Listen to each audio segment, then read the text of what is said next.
Silakan dulu saudara, selamat sore semuanya, siang ya, masih siang.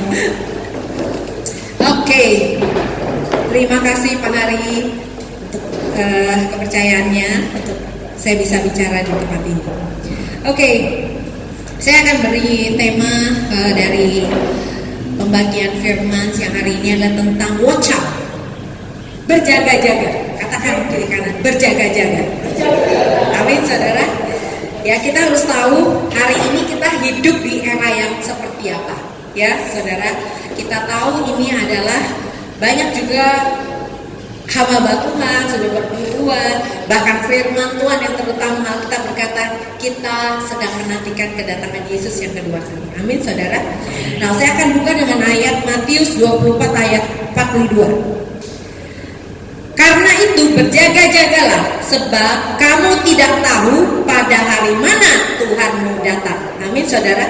Kita nggak tahu kapan Tuhan datang, tapi yang Tuhan mau adalah kita berjaga-jaga, kita mempersiapkan diri. Katakan amin. Ya, kita sudah dengar saudara perang yang saat ini lagi Israel lawan Hamas, ya kan, lawan Hizbullah, lawan apa lagi saudara? Ya, pokoknya kita tahu lah ya politik di Timur Tengah itu saudara. Tapi kita juga lihat 3 tahun yang lalu, selama 3 tahun kita dikurung ya. Karena apa? Covid, seluruh dunia dikuasai oleh Covid ya. Nah, kita udah melihat saudara, tanda-tanda zaman itu udah semakin jelas ya. Nah, kalau kita menjadi anak Tuhan, tapi kita nggak mempersiapkan diri, berarti kita itu gimana saudara? Kita cuek ya. Nah, kita artinya apa? Menjadi orang yang kalau bahasa kita kata full BODOH gitu ya saudara ya. Jadi kita nggak mau jadi orang yang BODOH ya saudara. Kita mau jadi orang yang benar-benar mempersiapkan diri ya. Oke. Lalu saudara, kita lihat ya, saya ini firman yang saya siapkan ini berdasarkan dari Matius 24:25 ya, Matius 24:25. Tapi saya nggak akan bacain satu-satu. Saya akan ada satu ayat nanti yang akan saya bukakan. Saudara, dari ayat dari Matius 24 saudara, ada banyak hal yang perlu kita waspadai. Yaitu Matius 24 bicara gimana Yesus memperingatkan sebelum kedatangannya kedua kali akan terjadi banyak hal. Ya saudara, kita lihat saya kumpulkan kurang lebih ada 5 ya saudara. 1, menjelang kedatangan Yesus akan ada penyesatan demi penyesatan. Ya saudara, akan munculnya dari 5 jawatan itu yang palsu-palsu ya. Kepalsuan akan banyak, pengajaran palsu akan banyak saudara ya. Yang kedua, kita akan lihat deru perang. Jadi sekarang ini kita mungkin masih dengar jauh-jauh, nanti lama-lama makin dekat saudara. Deru perang akan makin banyak, bangsa melawan bangsa itu akan semakin banyak. Jadi gak usah heran, karena firman Tuhan sudah menyatakannya. Yang ketiga, bertambah banyaknya kedurhakaan, sehingga banyak orang yang murtad, kasih menjadi dingin ya saudara. Jadi semakin ke depan sana kita perlu banyak juga mendoakan next generation kita, anak-anak muda kita, karena mereka semakin hidup di dalam dunia yang makin durhaka ya saudara ya. Kasih semakin dingin, kejahatan semakin dahsyat ya. Kenapa? Mungkin dulu kejahatan udah ada, tapi sekarang makin dibukakan. Kenapa? Lewat internet orang bisa lihat ketika orang ditusuk, ketika orang dipotong, itu kelihatan semua. Kalau dulu kan cuma kita nggak tahu ya saudara, tapi sekarang jadi nyata. Semakin sering dilihat kejahatan, lama-lama kejahatan itu menjadi kita rasanya biasa. Nah, itu hati-hati. Yang keempat, aniaya akan bertambah-tambah.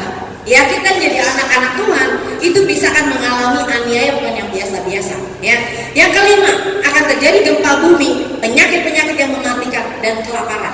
Itu sudah dinubuatkan. Jadi dari 5 hal ini saudara, kita lihat ada 4 hal yang kita mungkin sebagai anak Tuhan gak bisa ngapa-ngapain. Maksudnya bukan gak bisa ngapain, gak bisa kita hentikan atau gak bisa kita otak-atik.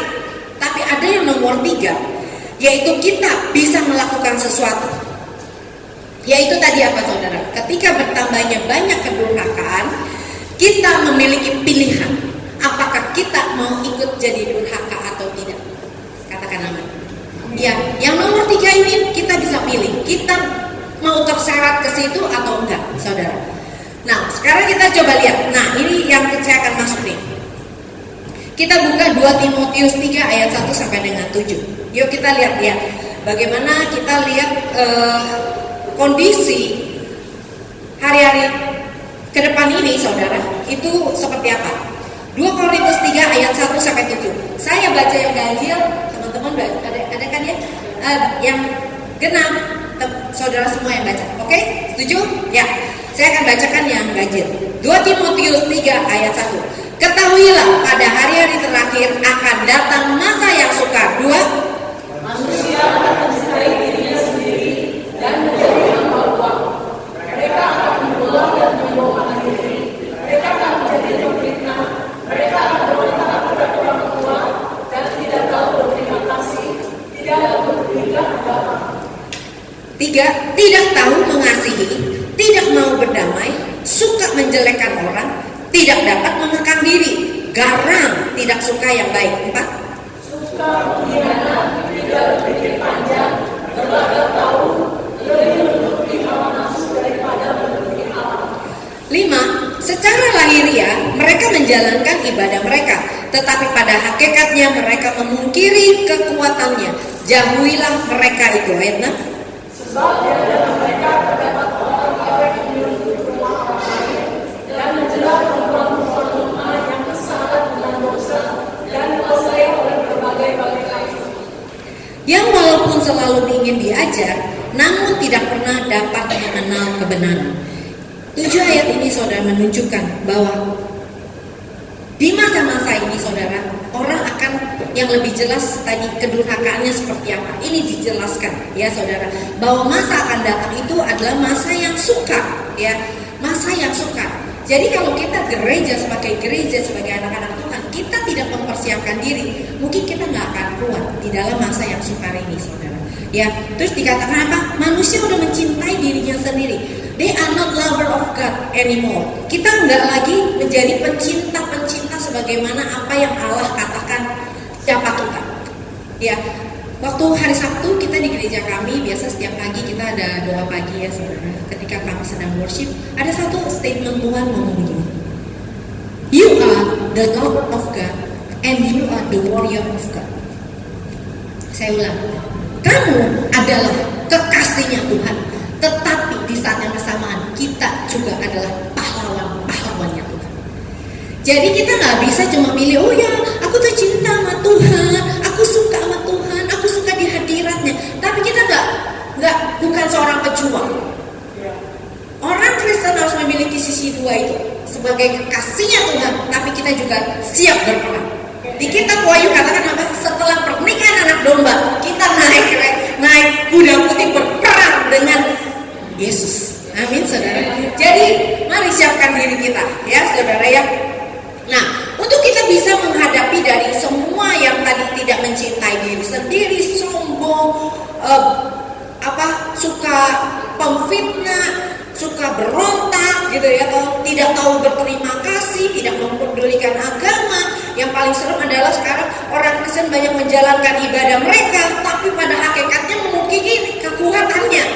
Artinya saudara, dia datang sih ke gereja, dia datang rajin ke gereja, ikut doa ikut gitu ya, tapi sejak keluar dari pintu gereja, hidupnya udah nggak tahu lagi saudara, oleng semuanya ya saudara. Ketika bohong ikut bohong ya saudara ya, ketika dia marah-marahnya memberikan ya saudara. Dan artinya apa? Kita sih ikut ibadah, tapi nggak dapat sesuatu kekuatan ibadah. Pastikan saudara, setiap kita ikut ibadah, keluar dari ruangan ini saudara, kita menjadi orang yang semakin indah, menjadi semakin orang yang kuat di dalam Tuhan. Amin saudara. Kita bukan hanya asal ikut ibadah ya. Kalau cuma mau ikut ibadah nih saudara, di YouTube aja ya. Tapi kita beda ketika kita berkumpul sebagai satu keluarga nih, seperti di tempat ini adalah satu keluarga Allah. Percayalah, di situ Tuhan sedang membangun kita sesuatu yang jauh daripada ketika Anda sendirian nonton YouTube. Amin. Ya, oke. Lalu gimana nih Priscilla? Kita harus berjaga-jaga. Kenalkan nama saya juga Priscilla ya, saudara ya. Apa yang harus kita lakukan supaya kita tuh selalu senantiasa berjaga-jaga?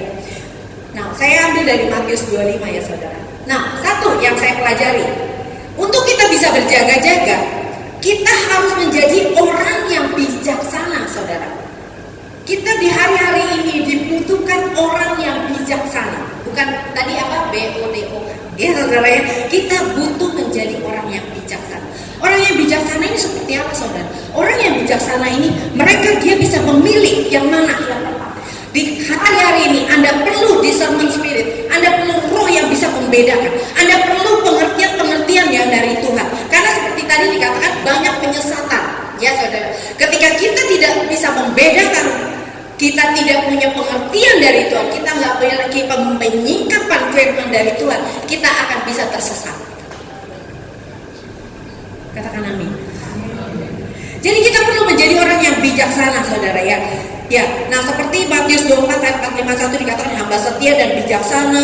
Terus Matius 25 ayat 13 katakan gadis bijaksana dan bodoh gitu ya saudara ya. Lalu tentang perumahan talenta.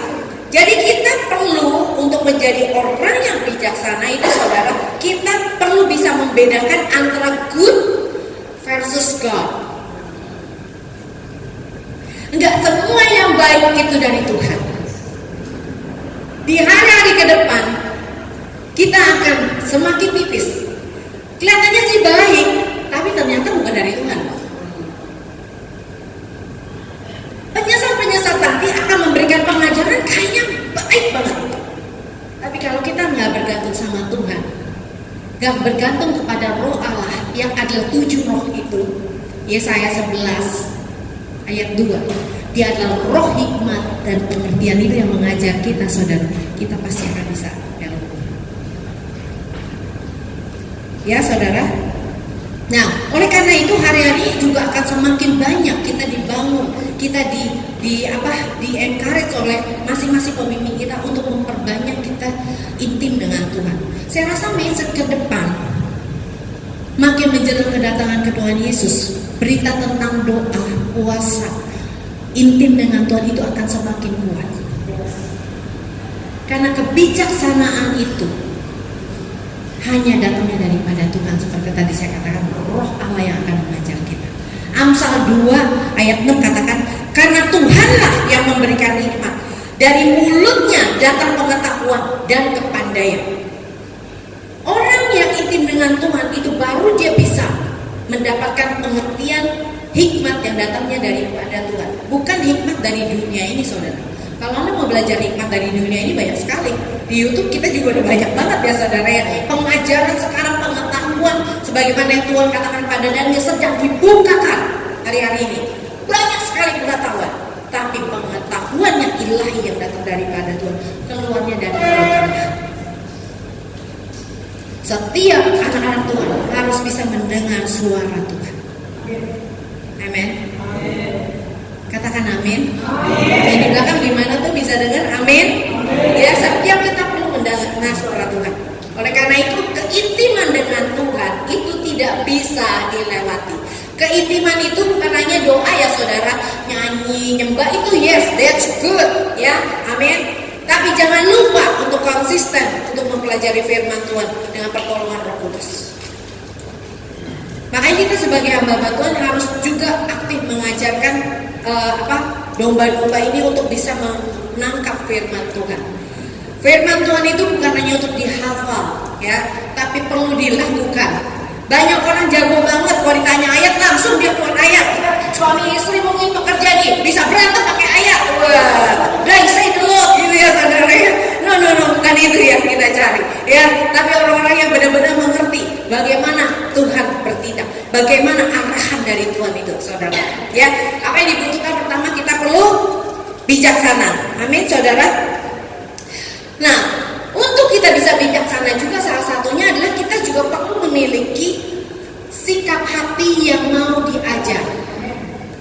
Ya, kita perlu memiliki sikap hati yang mau diajar. Ya, sikap hati yang mau diajar itu akan menunjukkan orang ini ya saudara adalah orang yang rendah hati. Hanya orang yang rendah hati itu yang mau diajar ya. Dia mau mendengar ajarannya Tuhan. Dia mau mendengar ajaran dari pemimpinnya saudara ya. Kalau orang ya nggak bisa duduk diam diajar oleh pemimpinnya saudara, ya kita juga boleh bertanya-tanya. Ini anak jangan-jangan masuk ke teta di tanda-tanda memberontak pada orang tua ya saudara ya. Nah kita jadi perlu untuk memiliki sikap yang mau diajar. Nah, sikap yang mau diajar ini seperti apa? Adalah orang yang mau belajar dan diajar. Dia mau mendengarkan pengajaran yang benar dan sehat. Dia rela ditegur dan dikoreksi. Kalau dia cuma dengar firman Tuhan yang manis-manis, semuanya manis saudara, ya. Tapi pada saat ketika firman mulai seperti pedang bermata dua, itu menyasar hatinya, mulai memotong hatinya. Wah, besok-besok minggu depan gak datang lagi. Kenapa? Gila itu pendeta, perkataannya keras sekali. Gue sih nggak tahan, saya nggak tahan. Ya, saya nggak tahan dikoreksi, nggak bisa. Emang dia siapa? Emang dia tahu hidup saya, gitu kan saudara ya? Nah, ya, kenapa nih? Pernah ngalamin ya Priscilla? Oh pernah. Ya saudara, jadi kita butuh banget saudara untuk rela ditegur dan dikoreksi. Oleh karena itu bagus kita kalau ada pelayanan seperti ini di rumah Tuhan. Kenapa? Karena disitulah manusia menajamkan manusia, besi menajamkan besi, ya. Jadi ketika dalam pelayanan ini, apalagi ketika kita ada proyek besar ya saudara, wah gesekan begitu kuat satu dengan yang lainnya. Nah itu kelihatan gitu ya, ada yang ada monyet-monyet yang keluar, atau ada yang ularnya keluar gitu ya saudara ya. Nah disitulah saatnya kita tuh boleh buka hati untuk ketika kita ditegur, kita mulai melihat. Karena saudara, di hidup kita banyak sekali kebiasaan-kebiasaan kita yang salah, yang kita nggak sadar. Banyak sekali kebiasaan-kebiasaan yang kita pikir itu oke-oke aja buat kita. Tapi orang lain yang lihat, ini nggak benar.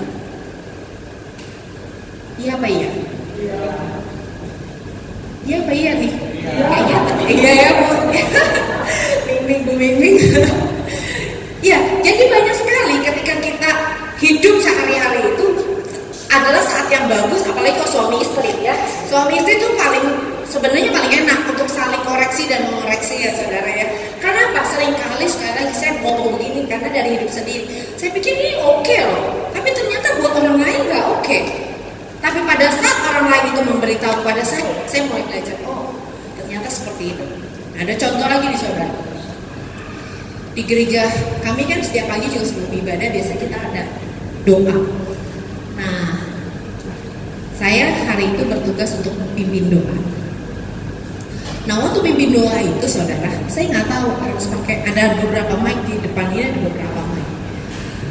Ada mic yang biasa saya pakai, nggak nyala karena di belakangnya ngurusin sound system itu belum standby, nggak ada, dia nggak tahu lah kemana. Jadi saya langsung suruh WL-nya, boleh saya pinjam, saya bilang kamu punya mic. Lalu saya pakai untuk kita doa malah. Karena biasa kalau kita doa itu masing-masing bagian pelayanan mereka juga harus angkat doa. Jadi tahu WL doa, musik doa, pokoknya doa. Tapi ketika saya pakai WL punya mic, tiba-tiba saya ingat, jangan saya balikin, saya coba lagi tes mic yang biasa saya pakai. Ternyata udah jalan. Oke, singkat cerita udah selesai doa. Orang yang berurusan dengan mic tiba-tiba kasih tahu saya, Bu, lain kali Bu jangan pakai mic-nya WL ya. Oh iya, kenapa? Karena nanti baterainya habis pada saat mereka worship. Karena kan kita semua wireless ya saudara. Saya langsung tahu. Selama ini saya nggak pernah diupdate mic yang mana nggak boleh gitu loh saudara ya. Nah, waktu saya kasih tahu itu, saya coba bilang, oke. Jadi mic yang harus saya pakai yang mana? Ini. Oke, next time minggu depan kalau saya milih saya akan pakai ini. Tapi di hati saya bisa aja dong. Ya, kalau saya masih yang lama, ngapain? Lu aja nggak pernah kasih tahu gue gitu kan ya?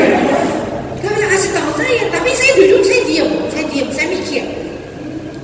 Saya coba bilang, Tuhan, ternyata saya harus belajar memikir yang lebih besar. Karena saya selama ini gak pernah berpikir tentang baterai. Saya cuma tahunya pakai. Tahu ya saudara? Tapi di situ justru saya belajar untuk melihat ketika ditegur itu saya nggak marah, tapi saya mulai minta hikmat apa ya Tuhan, saya dengan adanya ini apa yang saya bisa pelajari. Di situ saya mulai belajar, oh ya, I must think lebih luas. Bukan hanya lu tahu pakai doang.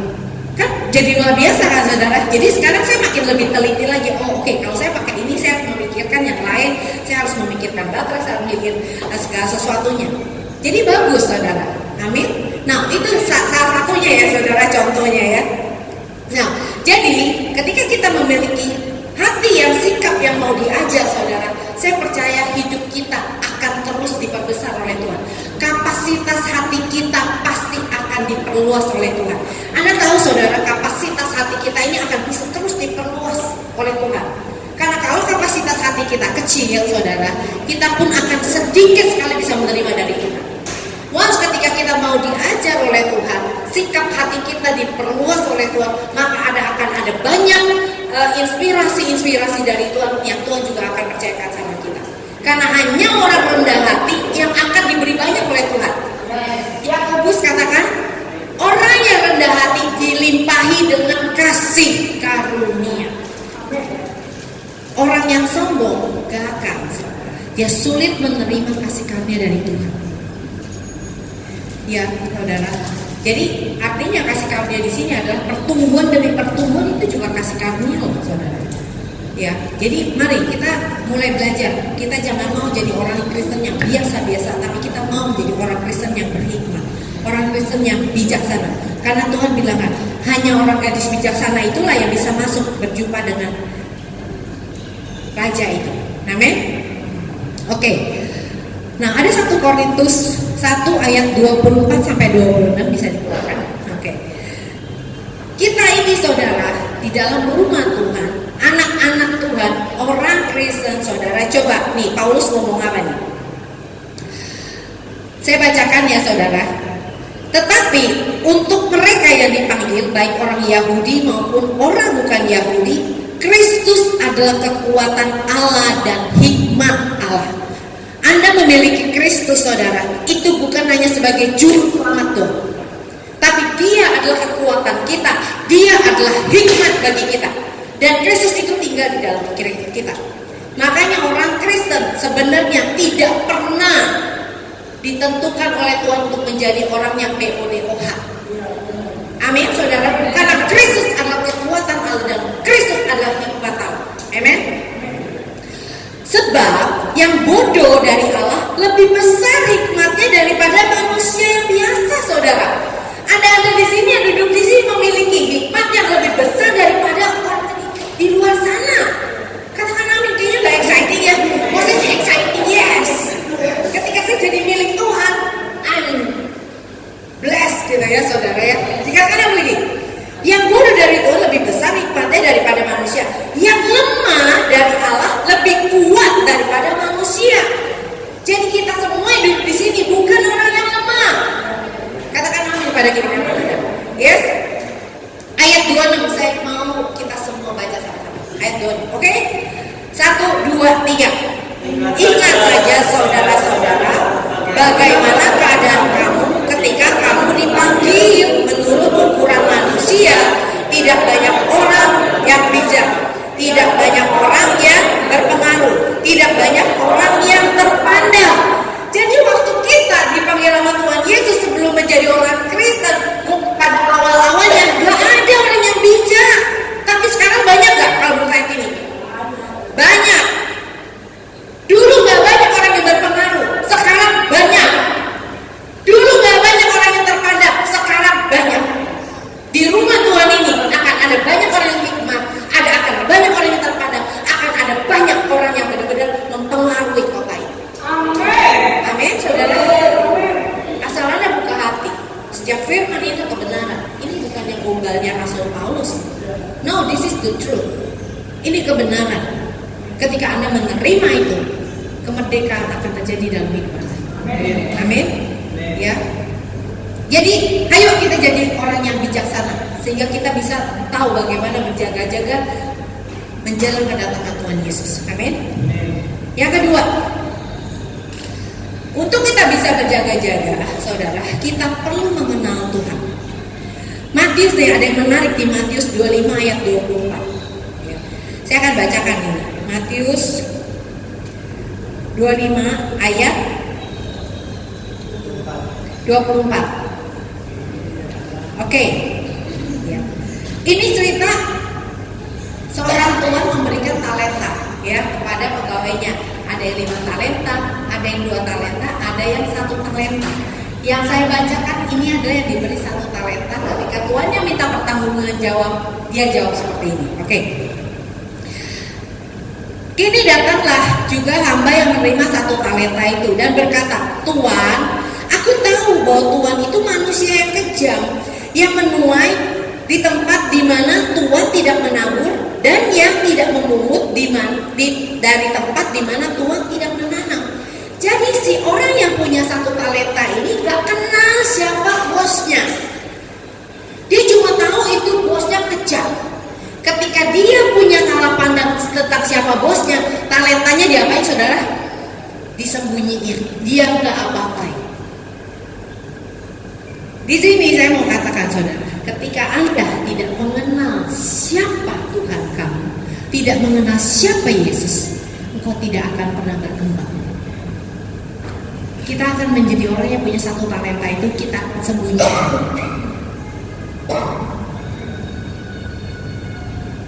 Hanya orang yang mengenal Tuhan, dia akan bisa menjadi orang yang bisa memiliki 5 talenta. Dia akan bisa mengembangkannya, yang 2 talenta bisa dikembangkannya, saudara. Hanya orang yang mengenal Tuhan. Karena selama ini banyak juga berkembang bahwa Allah itu kejam, Allah itu pemarah, Allah itu murka. Yang kita dengar semuanya kayak gitu-gitu. Ketika kita punya cara pandang tentang siapa Tuhan itu salah, saudara, hidup kita juga pasti salah. Salah berpikir akan mengakibatkan salah bertindak. Saya mau ulang sekali lagi. Ketika Anda memiliki pola pikir yang salah, tindakan Anda pun salah. Itu udah umumnya saudara. Ya, jadi oleh karena itu saudara, kita perlu banget untuk mengenal siapa Tuhan kita. Kalau orang dunia bilang apa saudara? Tidak kenal maka tidak sayang.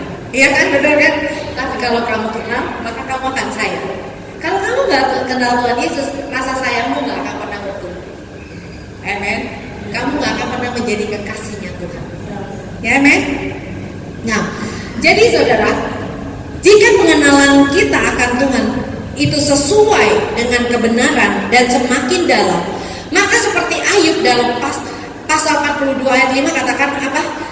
Dulu Ayub tuh ketika di dalam penderitaannya dia mengeluarkan banyak kata-kata kepada Tuhan, dia membela dirinya di hadapan Tuhan. Pokoknya sampai Tuhan menunjukkan siapa dia. Dia tanya Ayub, dia ajak berdebat Ayub. Ayub jawab, siapa yang bikin buaya?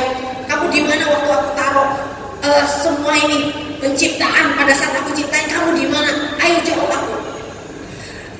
Hebat gak Tuhan?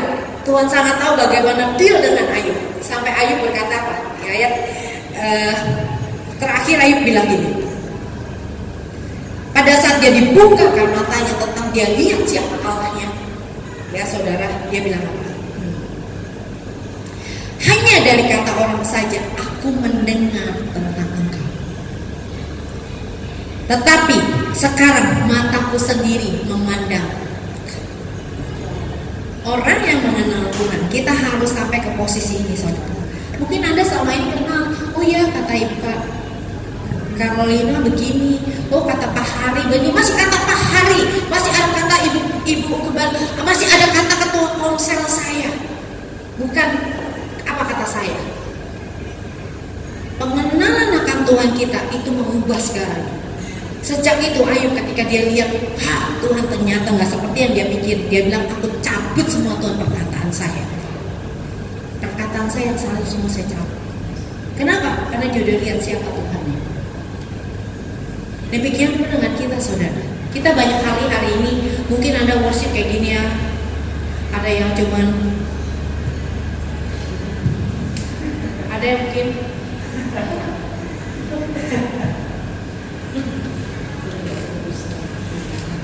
tapi kalau Anda kita baca kitab Wahyu, siapa Tuhan kita hari ini yang udah bangkit dari kematian dan duduk di sebelah kanan Allah Bapa? Saya yakin kita nggak akan biasa-biasa. Anda bayangin Yesus itu bukannya lovely, no, rambutnya putih, matanya seperti api dari lidahnya keluar pedang. Ketika kita aja mau ngadep Pak Jokowi, apakah Anda berani pakai kaos doang, pakai celana jeans, pakai sendal jepit? Saya yakin ibu-ibu ini kalau mau, kita diundang Pak Jokowi, apa yang Anda akan perbuat? Beli baju baru, cari kebaya. Kamu pakai salon mana? Iya kan? Kita diundang jam berapa? Jam 11. Oh, kita harus udah ada di sana. Jam 10. Kita harus pastikan dandanan kita oke. Ya saudara, tepat waktu. Oh boy. Ya, pada saat Jokowi lewat pun Anda nggak berani kayak ini. Berdiri cuma bisa dilihat Pak Jokowi. Wah, secantik-cantiknya atau segagah-gagahnya. Mungkin begini kali ya saudara. Kenapa? Because we honor him. Itu orang yang kita nggak kenal. Pak Jokowi Anda tahu kan? Tapi Anda kenal nggak? Nggak kenal kan? Tapi you know, kita tahu dia presiden Indonesia. Kok Anda mau sih siap-siap sampai begitu buang duit, siap-siap sampai segala sesuatunya supaya tampil perfect di hadapan seorang presiden? How about Jesus? Bagaimana kita ketika mau ketemu Yesus hari ini? Gimana ketika kita mau worship, ketemu raja di atas segala raja? Dia bukan raja aja, dia raja di atas segala raja. Kalau kita kenal siapa Tuhan kita, nggak mungkin kita worship seperti biasa-biasa. Nggak mungkin kita duduk selonjoran. Karena kita tahu, we listen, kita menghargai dia. Dia adalah Tuhan di atas segala. Amin, saudara. Oleh karena itu saya katakan, cara berpikir yang salah tentang siapa Tuhan itu akan membuat kita salah bertindak. Amin. Ya saudara. Jadi kita juga mau seperti Ayub, Tuhan, aku mau mengenal Kau bukan daripada kata orang saja, tapi my eyes, aku mau melihat Engkau, aku mau memandang Engkau, aku mau mengenal Kau benar-benar lebih daripada hanya sekadar dunia. Amin, saudara. Nah, jika kita mengenal Tuhan, saudara, maka kita juga akan mengenal diri kita. Katakan, mengenal diri kita. Banyak orang Kristen yang tidak kenal dirinya sendiri. Karena apa? Dia tidak kenal siapa Tuhan. Saya mau ulang. Banyak daripada kita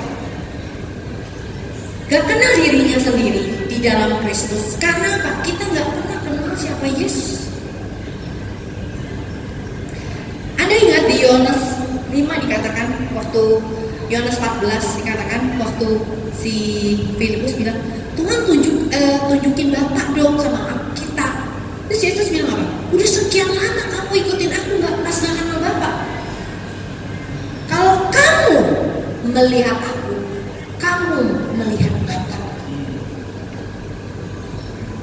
Artinya apa? Yesus tahu banget siapa Bapaknya, dan dia bisa mewakili siapa Bapaknya di muka bumi ini. Demikian pula kita loh saudara. Kita ini tubuhnya Yesus, katakan. Yesus adalah kepala kita. Beranikah Anda bilang, kalau ada orang, kenalin gue dong Yesus lu. Kalau lu lihat gue, kalau kamu lihat aku, kamu lihat Yesus. Berani gak saudara? Itu berubah segala sesuatu. Dan hanya orang yang bisa mengenal Yesus saja akan berani berkata seperti itu. Kenapa? Karena saya kenal Yesus, makanya saya tahu bagaimana harus hidup di muka bumi ini, dan saya bisa menjadi representatif Yesus. Tadi sebelum hari kita ibadah dulu, karena memang kita di gereja setiap hamba Tuhan tetap kita harus beribadah, baru nanti kita pelayanan. Jadi hamba Tuhan ini bilang, tahukah Anda kenapa kita melakukan segala sesuatu di dalam nama Yesus? Kolose 3 ayat 17, melakukan di dalam nama Yesus. Dia bilang ada dua reason, ada dua hal pakai nama Yesus. Satu, pada saat kita melakukan sesuatu dalam nama Yesus, kita mewakili dia di muka bumi.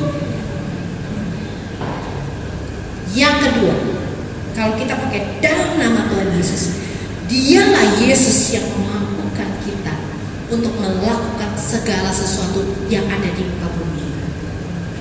Jadi kita pakai sebut nama Yesus bukan dalam nama Yesus, tapi nggak ada jadi apa-apa. Karena kita nggak tahu apa arti pakai nama Yesus.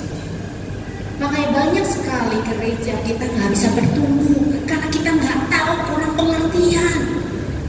Banyak hal yang kita lakukan pada saat kita terbuka pengertian baru, kita melakukannya dengan cara yang berbeda. Iya nggak, saudara? Kalau kita kenal Yesus, maka hidup kita nggak akan pernah sama lagi. Amin. Oleh karena itu kita akan tahu apa yang Yesus mau di akhir-akhir ini. Ya. Nah, saya masih ada berapa waktu lagi?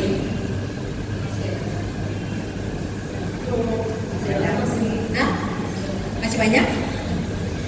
Nah, saya kebablasan. Oke, ya. Oke, nah yang ketiga, saudara, ya untuk kita bisa berjaga-jaga, saudara. Pertama kan tadi kita mengenal Tuhan Yesus. Kalau Anda mengenal Yesus, saya katakan kamu mengenal dirimu sendiri. Kenapa, saudara? Ya, yang ketiga, siapa kamu di dalam Kristus? Ya, saudara, ini penting. Mengenal jati diri kita di dalam Yesus itu penting sekali, saudara.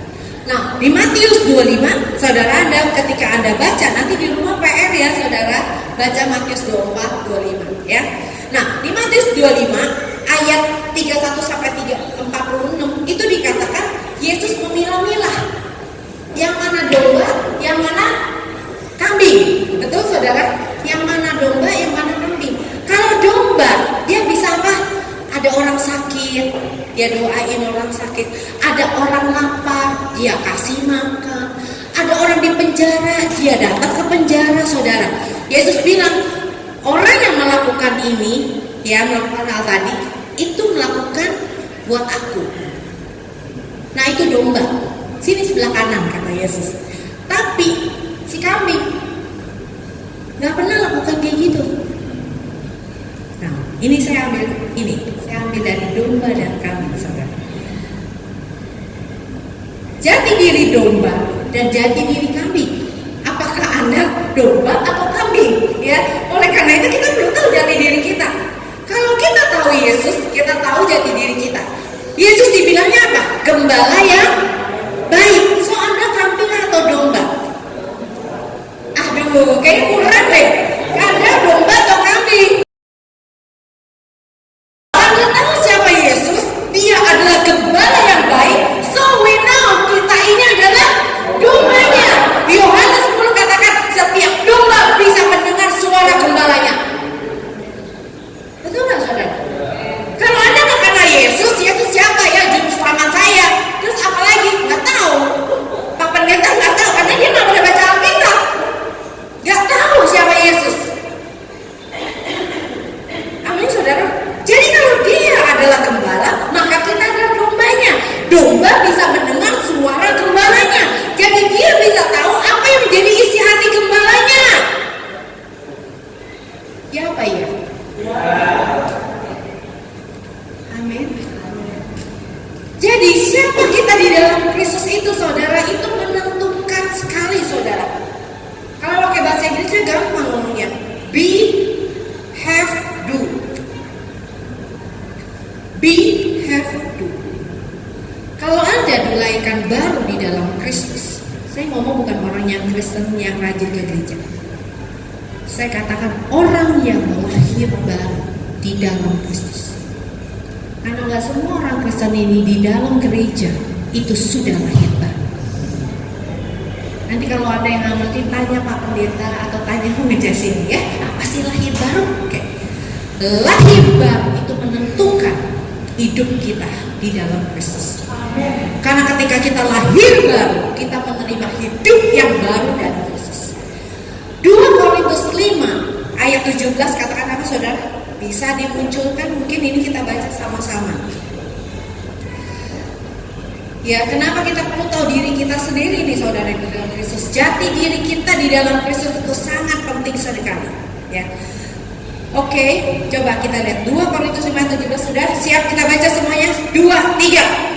Jadi siapa yang ada di dalam Kristus, ia adalah ciptaan baru.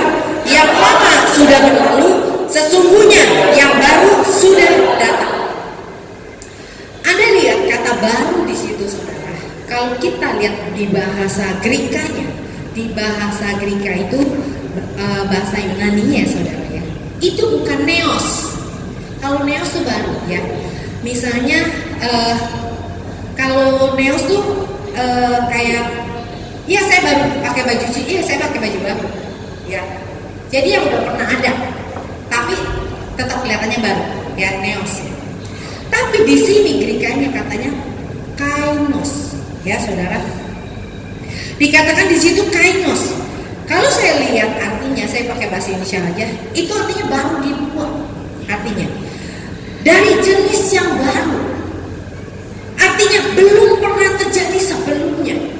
Jadi pada saat kita dilahirkan baru di dalam Kristus, kita itu menjadi orang yang benar-benar baru, spesies yang baru.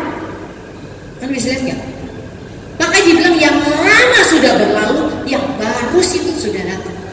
Jadi kita nih gak ada produk yang lama. Pada saat Anda benar-benar lahir di dalam Kristus, itu di mata Tuhan you are benar-benar new, benar-benar bahkan dia tidak lagi lihat Anda, dosa-dosa Anda, dia udah melihat lagi karena semua selesai di kayu salib. Darah Yesus sudah menghapus semua, dan dia mulai melihat, Yesus mulai melihat, yes, ini orang yang masih baru dan memiliki hidup Kristus di dalam Anda. Anda bisa lihat. Jadi sekarang ini kita bisa pede ngomong, kamu siapa? Aku ciptaan baru. Bukan hanya ngaku.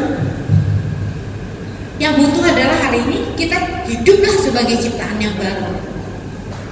Orang yang hidup sebagai ciptaan yang baru, dia akan hidup sebagaimana Yesus hidup. Ini ada perintahnya loh saudara, saya ngomong bukan cuma asal ngejeblak. 1 Yohanes 2 ayat 6 katakan seperti itu. Barang siapa percaya Yesus, dia wajib hidup sebagaimana Yesus hidup. Amen. Kenapa? Karena Bapak lihat, we can do it through Jesus Christ di dalam kita. Karena setiap orang yang lahir baru di dalamnya dimeteraikan oleh Roh Kudus, dan sekarang Roh Kudus tinggal di dalam kita. Jadi kita bukan manusia biasa lagi. Katakan, kamu bukan manusia biasa. Tapi kita ini manusia roh di mata Tuhan. Tapi kita punya tubuh. Amin saudara. Ya, jadi makanya oleh karena itu kita perlu banget mengenal siapa diri kita di dalam Kristus. Hanya orang-orang yang sudah lahir baru inilah baru mereka tahu bagaimana caranya berjaga-jaga. Amen. Nah, jadi saudara, yang kedua, sekali tadi saya bilang, hanya domba yang bisa mendengar suara gembalanya. Orang yang telah dilahirkan baru menjadi satu dengan Kristus. 1 Korintus 6 ayat 17 katakan demikian saudara.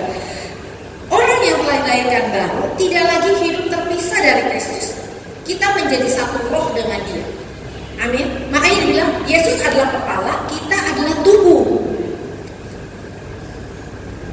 Kita ini semua bagian dari tubuhnya Yesus. Berarti kita selalu terkoneksi dengan Yesus saudara. Ya, amin saudara. Jadi makanya itu kita jangan lagi hidupnya sama. Mulai hari Anda mungkin saya nggak kasih yang susah. Percaya aja bahwa Anda adalah domba baru, Anda sudah lahir baru karena Yesus adalah gembala kita dan kita bisa mendengar suara gembala kita. Ya, yang kedua bahwa kita adalah ciptaan baru. Kalau kita penciptaan baru, di dalam kita ada Roh Allah dan Roh Allah yang akan mengajar kita segala sesuatu. Dia akan mengingatkan perkataan-perkataan Yesus. Dia akan menolong kita masuk ke dalam destiny ilahi kita. Ya, yang terakhir. Jati diri kita di dalam Kristus. Mungkin Anda pernah dengar kalau kita sebut, kamu tuh anak Allah. Ya, itu yes and amin. Ya, 1 Yohanes 3 katakan kita adalah anak Allah di dalam Kristus. Amin. Kalau kita anak Allah, makanya kalau doa tuh berani. Kalau kita datang berdoa menghadap Bapa, ya, jangan kayak pengemis. Selalu merasa nggak layak terus. Aduh, merasa kemungkinannya aku nggak layak. Kalau orang selalu merasa dirinya nggak layak, berarti Anda tidak yakin pengorbanan Yesus di kayu salib itu sudah mengampuni Anda dan sudah menghapus dosa.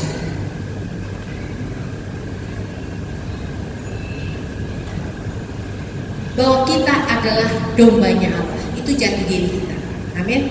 Bahwa kita adalah garam dunia, kita jati diri kita juga saudara. Dan Yesus bilang apa di Matius 5 ayat 14 itu, bahwa Anda adalah terang dunia. Ih, gila, beda banget ya. Yesus bilang kita garam dan terang dunia loh saudara. Dia nggak ragu-ragu, itu dia memang kasih tahu kita. So kalau kita garam, kita tahu jati diri kita, kita akan action sesuai dengan ya jati diri kita itu saudara ya.